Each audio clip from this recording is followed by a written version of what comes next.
My sister-in-law kicked me out of the family group chat because I wasn't immediate family until I had kids. Making her regret it was easy.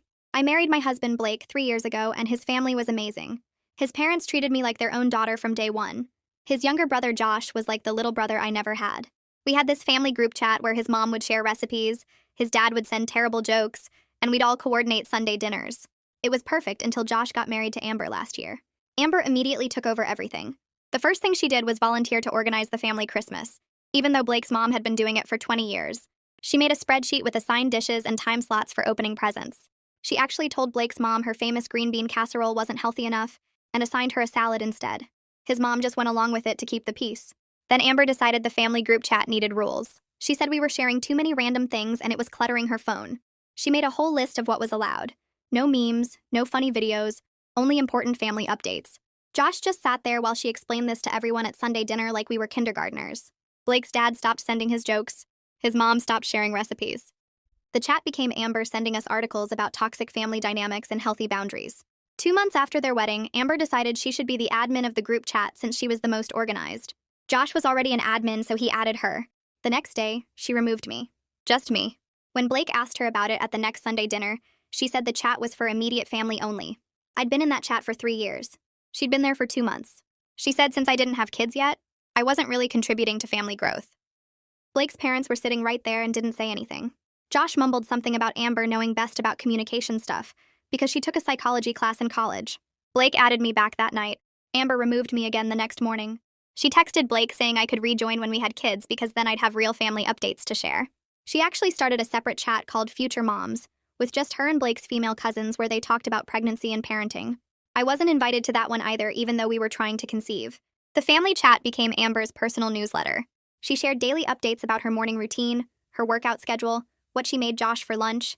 She posted photos of their apartment constantly, asking for decoration advice, then getting mad when people suggested things. She scheduled mandatory video calls for the first Sunday of every month where she'd make everyone share their goals. Blake's dad started pretending his phone was broken to avoid them. Things got worse when Amber got pregnant. The family chat became a pregnancy blog. She posted belly photos every single day. She shared every detail about her symptoms. She made polls about baby names, then got upset when people didn't vote for her favorites. She kicked Blake's teenage cousin out of the chat saying pregnancy talk wasn't appropriate for kids. But that cousin was 17, and just asked if morning sickness was really that bad. When Blake's mom announced she was planning an anniversary party for herself and Blake's dad's 35th anniversary, Amber immediately took over. She said Blake's mom was too stressed with becoming a grandma to plan properly. She removed Blake's mom from the planning chat she created, saying it should be a surprise. She added everyone except me, obviously. Blake showed me the messages. Amber was planning this fancy garden party with a tea service and assigned everyone specific pastel colors to wear. Blake's parents hated tea and loved barbecue. When Blake's mom tried to say she wanted something casual, Amber said she was being ungrateful and removed her from the family chat temporarily to think about her reaction. That's when I started my plan. I knew Amber's older sister Lisa from when we all went wedding dress shopping. I reached out saying I wanted to plan something special for Amber since she was doing so much for the family. Lisa loved the idea and gave me their mom's number. Their mom was thrilled someone wanted to celebrate Amber and immediately took over planning. She created her own group chat with Amber's family and started planning Amber's surprise baby shower for the same day as the anniversary party. She told Amber they were having a mandatory family reunion that day, and she had to be there. Amber tried to explain about the anniversary party, but her mom said family comes first and threatened to cut off the money they were giving for the baby's nursery. The anniversary party had to be moved. But Amber had already booked non-refundable deposits for the garden venue, the tea service, and the decorations. She tried to get Blake's parents to pay since it was their party, but they said they never asked for any of that. She called me crying, begging me to help her convince her mom to move the reunion. I told her I'd love to help, but I wasn't in the family group chat anymore, so I didn't know who to contact about anything. She went completely silent. I could hear her breathing on the other end, but she didn't say a single word for what felt like forever. Then the line just went dead. She hung up without saying goodbye or thanks or anything. I stared at my phone for a minute, then set it down on the kitchen counter. Blake got home around 6 that evening and found me making dinner. He asked how my day was, and I told him about Amber's call. He actually started laughing. He said maybe now she'd understand what it felt like to be left out of important family stuff. Then he grabbed his phone right there in the kitchen and added me back to the family chat himself. I watched the notification pop up on my screen. I was back in. Blake kissed my forehead and went to change out of his work clothes. Less than an hour later, my phone buzzed. I looked down and saw I'd been removed from the chat again. I showed Blake and he rolled his eyes, but then his phone started going off. His mom was texting in the chat asking why my name kept appearing and disappearing. Blake grabbed his phone and took screenshots of every removal notification he'd gotten over the past few months. He posted all of them in the family chat at once. The chat went crazy. Everyone could see the pattern now. Amber had to type out an explanation in front of Blake's whole family about her immediate family-only rule. She wrote this long thing about how the chat was getting too crowded, and she was just trying to keep it organized for people who were actually contributing to family growth. Blake's dad typed back immediately. He said he'd been married to Blake's mom for 35 years, and I'd been part of the family since Blake and I got married 3 years ago. He said if Amber removed me one more time, he was leaving the chat himself, and she could run her little kingdom without him. Blake's teenage cousin added a gif of someone dropping a microphone. I had to cover my mouth to keep from laughing out loud. Amber started typing. The 3 dots appeared and disappeared like 5 times. Finally, she posted this huge message about boundaries and respect, and how she was just trying to help everyone communicate better. Blake's mom cut her off mid-paragraph. She said the anniversary party was canceled.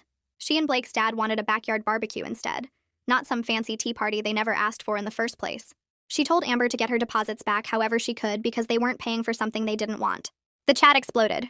Josh finally spoke up. He typed that maybe they should have asked his parents what they actually wanted before planning everything. I could practically hear Amber screaming through my phone. The typing indicator showed up under Josh's name and stayed there for almost 10 minutes straight. Everyone in the chat could see it. Finally, Amber posted that she was taking a break from the chat for her mental health.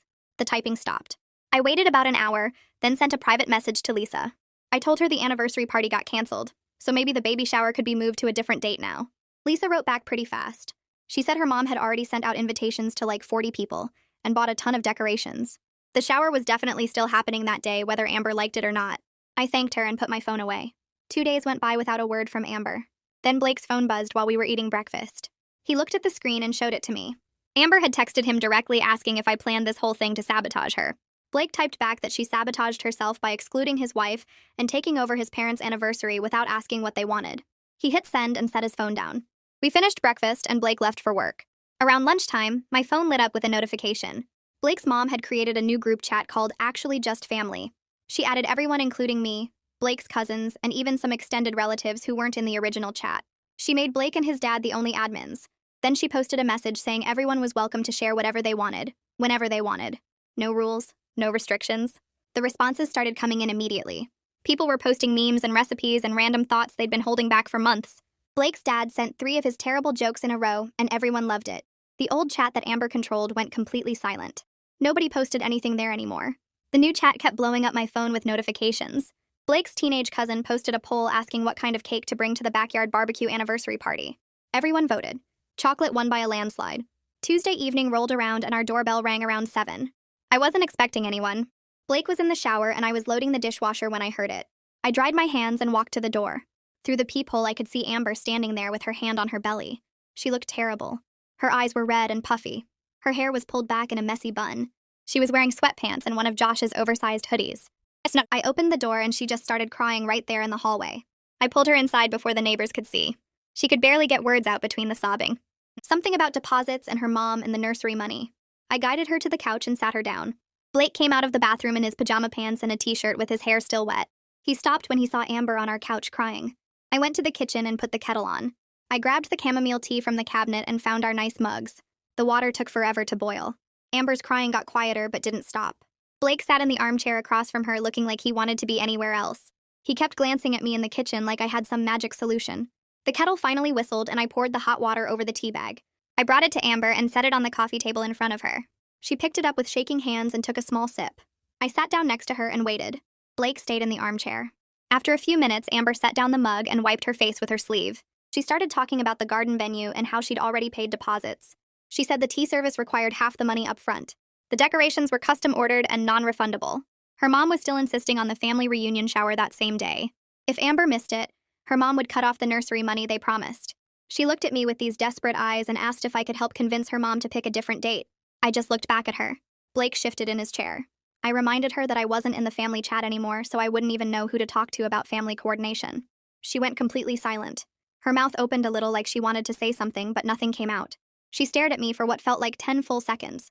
Then she hung up without saying goodbye. Wait, no, that was the phone call from before. This was her sitting on my couch. She just stared at me with that same look. Blake cleared his throat and Amber started crying again. She said she got carried away with everything. She admitted she wanted to be the perfect daughter-in-law. She wanted to be the perfect wife for Josh. She wanted to prove she could handle being pregnant and organizing family events at the same time. Now everything was falling apart, and she didn't know how to fix any of it. Blake leaned forward in the armchair. He told her that pushing people around wasn't how you become perfect at anything. Excluding family members because they don't have kids yet isn't being a good daughter-in-law. Taking over his parents' anniversary party without asking what they wanted isn't being helpful. Amber nodded and wiped her eyes again. She said she knew that now. She asked if there was any way to fix the mess she created. I thought about it for a minute. The garden venue was already booked and paid for. Her mom's baby shower was the same day. The anniversary party was canceled. I suggested she could call the garden venue and ask if they'd be willing to host a baby shower instead of an anniversary party. It was the same date, probably similar number of people. She needed a shower venue anyway since her mom was planning one. Amber looked at me like I just gave her $1 million. Her whole face changed. She grabbed her phone from her purse and started scrolling through her contacts. She found the venue number and called right there on my couch. Blake and I sat there listening to her half of the conversation. She explained the situation to whoever answered. She said the anniversary party was canceled, but she still needed the venue for a baby shower that day. The person on the other end must have agreed because Amber's shoulders relaxed. She thanked them like 5 times and hung up. Then she immediately called her mom. That conversation was harder to listen to. She started by apologizing for the confusion about the family reunion. She explained that she'd already planned her own baby shower at a really nice garden venue. Maybe they could do the family reunion a different weekend instead. Her mom's voice came through the phone loud enough that I could hear the annoyed tone even if I couldn't make out the words. Amber promised to include all the family members in the baby shower invitation. She said it would be better than a rushed reunion anyway. More time to plan something really special later. Her mom's voice got quieter. Amber waited. Finally, she smiled a little and said thank you before hanging up. My phone buzzed in my pocket a few seconds later. It was a text from Lisa saying her mom was actually relieved because planning a whole event that fast was stressing her out. I showed the text to Blake and he actually smiled. Amber set her phone down and looked at me. She asked if I would help her plan the baby shower since I clearly knew what I was doing with event coordination. I told her I'd be happy to help, but only if I was officially back in the family chat and never got removed again. She picked up her phone without hesitating. She opened the family chat and added me back. Then she started typing a long message. She posted an apology to everyone for being controlling. She admitted she was wrong to exclude people. She said she was sorry for taking over the anniversary party without asking what Estella and Gary actually wanted. She asked if everyone would come to her baby shower at the garden venue instead. The responses started coming in pretty fast. Estella said of course they would come. Gary posted one of his terrible dad jokes about babies and diapers. Blake's teenage cousin sent a message asking if this meant she could rejoin the chat too. Amber scrolled up and added her back personally. She sent the cousin a direct apology for kicking her out. The next 2 weeks were actually kind of nice. Amber came over to our apartment 3 times to work on shower planning. She brought her laptop with all her spreadsheets. But this time when I suggested changing something, she actually listened. She didn't argue or insist her way was better. We picked out decorations together. We planned the menu together. She even asked if we should invite some of Josh's friends from work. I said yes, and she added them to the guest list. The biggest surprise came when she texted Estella directly and asked her to bring the famous green bean casserole to the shower. She said she was wrong about it not being healthy enough. She admitted it was actually delicious and everyone loved it. Estella sent back a bunch of heart emojis and said she'd make a double batch. The day of the shower arrived on a Saturday morning in late April. Blake drove us to the garden venue while I checked my phone every 5 minutes to make sure Amber hadn't texted with some last-minute problem. The venue looked perfect when we pulled up. White chairs were set up under a huge oak tree, and the tables had pale yellow tablecloths that matched the decorations Amber picked out. Cordelia showed up 30 minutes early with Lisa and 2 of Amber's aunts. They brought boxes of decorations that had little elephants and giraffes on them. Lisa saw me standing near the gift table and waved. She came over and opened one of the boxes to show me the banner her mom bought. It said, "Welcome, baby girl," in silver letters and had tiny flowers around the edges. I helped her hang it between 2 trees, while Cordelia directed her sisters on where to put the centerpieces. Everything came together better than I expected. The garden decorations Amber wanted blended perfectly with the baby-themed stuff Cordelia brought. By the time guests started arriving at noon, the whole place looked like something out of a magazine. Amber got there right at noon with Josh. She was wearing a light blue dress that showed off her belly, and she looked genuinely happy for the first time in months. She walked around greeting everyone and thanking them for coming. Estella brought the green bean casserole and set it on the food table next to the sandwiches and fruit trays. Gary stood by the drinks making jokes about how he better practice his diaper-changing skills before the baby arrived. Blake's teenage cousin brought her boyfriend and they sat at one of the tables taking photos for social media. The shower went exactly how these things are supposed to go. We played the stupid games where you guess the baby food flavors and measure Amber's belly with toilet paper. Cordelia won both games and Amber gave her a candle as a prize. We ate lunch under the oak tree while people talked about their own pregnancy stories and gave Amber advice she probably wouldn't remember. When it came time to open presents, everyone gathered around while Amber sat in a special chair Lisa decorated with ribbons. She opened gift after gift and made a big deal about thanking each person. When she got to mine, She pulled out the baby blanket I knitted myself over the past month. Her eyes got watery, and she looked right at me. She stood up and walked over to where I was sitting. She hugged me in front of everyone and said thank you for everything I did to help make this day happen. She said she didn't deserve my help after how she treated me, but she was grateful I gave it anyway. A few people clapped, and Cordelia grabbed tissues from her purse. After the presents, Estella stood up and clinked her glass with a spoon to get everyone's attention. She announced that she and Gary were throwing their own party next month to celebrate their anniversary the right way. She said it would be in their backyard with a grill and lawn chairs, and everyone was invited. Gary stood up next to her and said there would be 0 tea and maximum ribs. Everyone laughed and started talking about what dishes they would bring. The shower wrapped up around 4 in the afternoon. Guests started leaving, and Amber spent 20 minutes hugging everyone goodbye. Josh helped load all the gifts into their car while Blake and I helped fold up chairs. Before they left, Josh pulled Blake and me aside near the parking lot. He thanked us for sticking with Amber even when she made it really hard. He said he should have stood up to her sooner instead of just going along with everything to keep the peace. Blake told him it was okay, and that everyone makes mistakes when they're trying to figure out marriage. Josh nodded and said he was working on being more honest with Amber about when she crossed lines. 3 weeks went by faster than I expected. Amber had the baby on a Tuesday morning at 6:30. Josh posted the first photo in the family chat at 9 that morning. It showed a tiny baby girl with dark hair wrapped in a pink blanket. The responses came in immediately from everyone. Estella sent about 20 heart emojis. Gary posted a joke about how the baby already looked smarter than him. Blake's teenage cousin said she couldn't wait to meet her new cousin. I sent a congratulations message in the chat, then ordered a gift basket online to be delivered to the hospital. It had diapers and baby clothes and some fancy lotion for Amber. That evening, my phone buzzed with a text from Amber. She said thank you for the basket and for being such a good aunt to her daughter. She said she was sorry it took her so long to see me as real family. I texted back that I was happy for her and Josh and couldn't wait to meet the baby. Blake read the text over my shoulder and squeezed my hand.